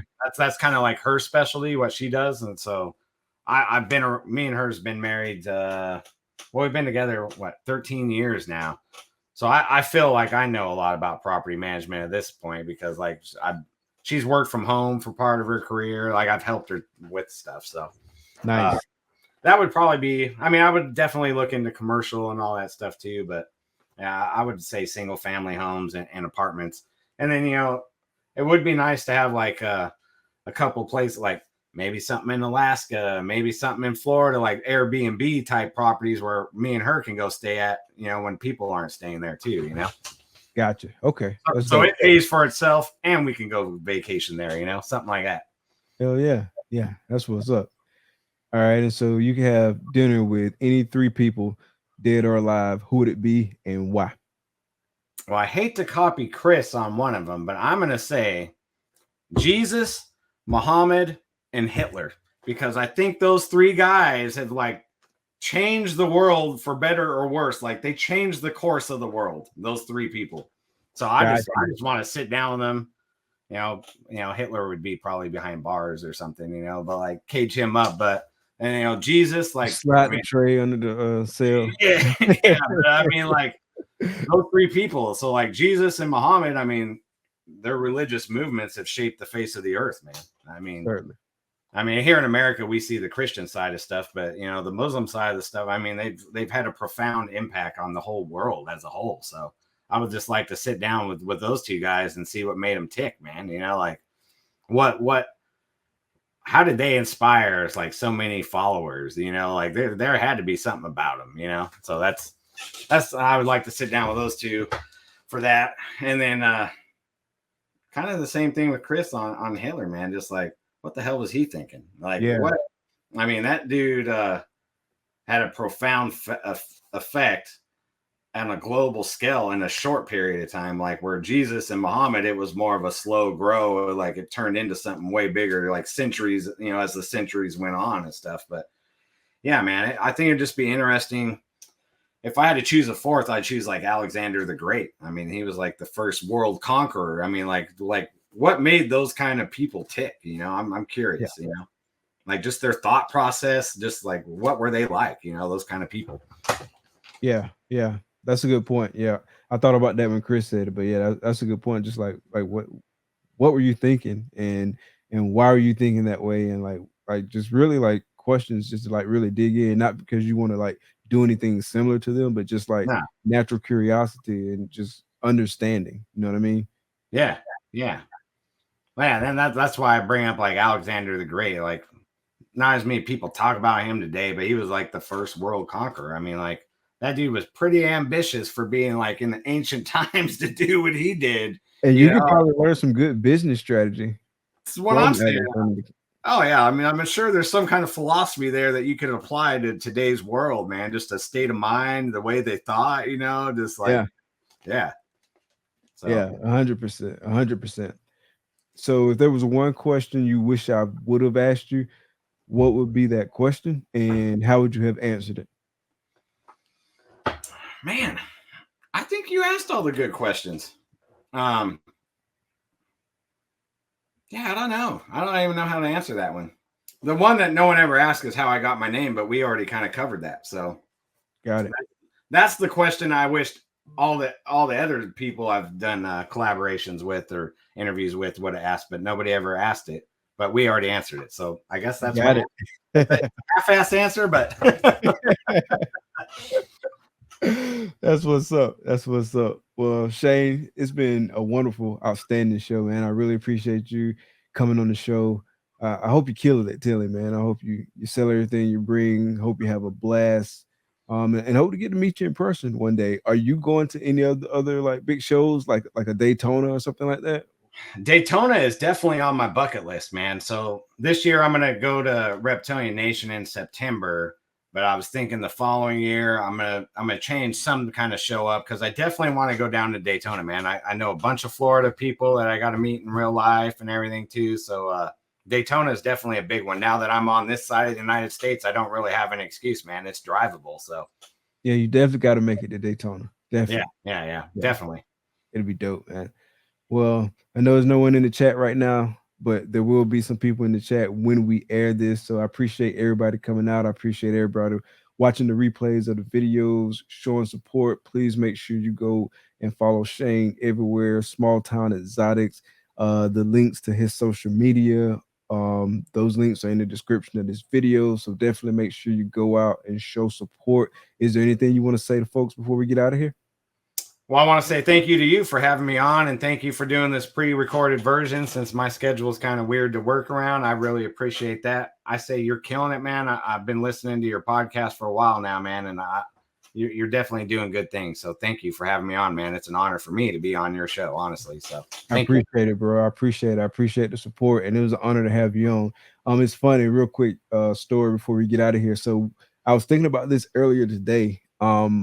When I first started the show, I had a list of a bunch of people that I wanted to have on the show, and I went back through because I hadn't looked back at the list for a while. Like I kind of knew in my head like the folks I wanted to show, but I went back through the other day and start like marking people off the list. And you were one of the people that was on that list. And so like I got to mark out the list. I was like, yeah, man, getting through this list. And it felt good, you know what I'm saying, to hit the checks because like the people who I invited on the show are people who I have seen either if it's in social media or but I just been intrigued with what they do. And you're somebody always from the get-go who I was intrigued with what you do. Somebody who I had a lot of respect for. You were a likable person. I saw you were building a lot of good relationships and doing things the right way in this industry. So definitely one on the bucket list. I appreciate having you on the show. Oh, I appreciate all the kind words, and I appreciate to everyone that's watching this video or listening to the audio version too, man. Thanks for checking us out, and thank you. Yes, sir. So thank y'all for coming out. Be blessed. Peace.